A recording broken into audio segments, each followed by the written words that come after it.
El CSIC és el Consell Superior d'Investigacions Científiques, que és el principal organisme de l'estat espanyol a nivell de recerca, està en tot l'estat i que a Catalunya és present des de quasi ben bé la fundació del CSIC. Treballa amb unes 12.000 persones. I en el cas concret de Catalunya són 25 centres que apleguen més de 2.000 persones que es dediquen a diverses àrees científiques, en concret, per exemple, la química, la física, la ciència de materials, l'economia, la biomedicina, ciències geològiques, ciències del mar, ciències de l'espai i humanitats i ciències socials.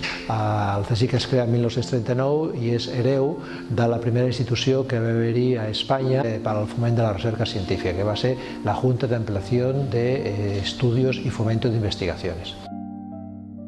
La delegació institucional del carrer Llipsiaques té com a missió estimular al màxim del que és la ciència i el que és a la vegada la seva dimensió cultural. Hem de tenir present que la ciència és cultura i des del CSIC tenim molt clar que en la mesura que una ciutadania està ben informada, està ben formada científicament, té molts més elements per poder conèixer, poder decidir i poder assabentar-se del que és el progrés científic i tot el que comporta.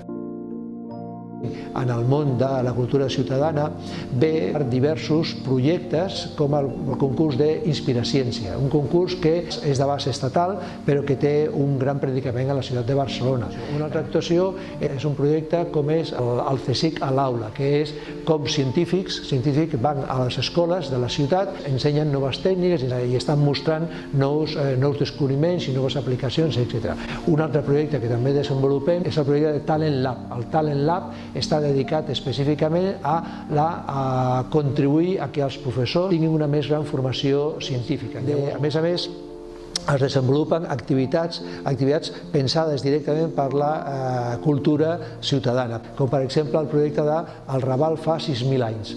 A partir de fer una recerca sobre com era el Raval, com era aquest territori fa 6.000 anys, en època neolítica, poder desenvolupar un projecte de dinamització que el que vol és que d'alguna manera a partir d'un seguit d'elements científics es pugui interactuar en el que és la ciutadania, per exemple, amb els casals d'avis, amb les escoles, per exemple, que els nois ja no tan sols coneguin com era aquest territori fa 6.000 anys, sinó que, per exemple, puguin fer un arc, per exemple, o puguin aprendre com es feia foc o com es menjava.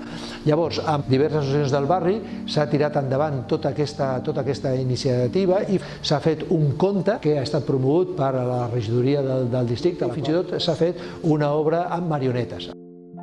Una altra actuació que estem fent són un cicle de conferències que fem des d'octubre a juny, tots els darrers dijous de cada mes, que és el cicle Converses al Raval tal com eren, tal com són.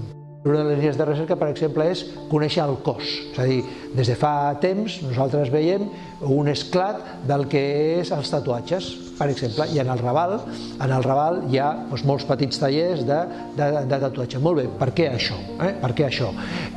O, per exemple, tot el que significa la immigració que hi ha en el Raval. Hi ha una altra línia de recerca que treballa amb les persones subsaharianes per conèixer com aquestes cultures han incidit en el nostre món.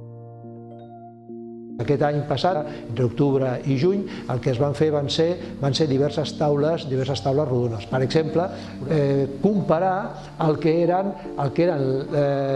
les pintures que es feien en el Neolític amb els grafitis actuals. Quines connexions hi ha entre una pintura del que és fa 6.000, 4.000, 5.000 anys amb els nostres grafitis que tots veiem, quines són les connexions. O, per exemple, el tema de les artesanies. És a dir, el Raval que era era un dels nuclis de la ciutat medieval. Hi havia tot un seguit d'artesans, molt bé, doncs, com era l'artesania d'abans i com és l'artesania actual que es fa en el barri del Raval. Llavors poder crear un vincle, un lligam entre el passat i el que és el present, per extreure del passat lliçons per poder-les aplicar al nostre present i poder projectar, poder construir un futur molt més intel·ligent.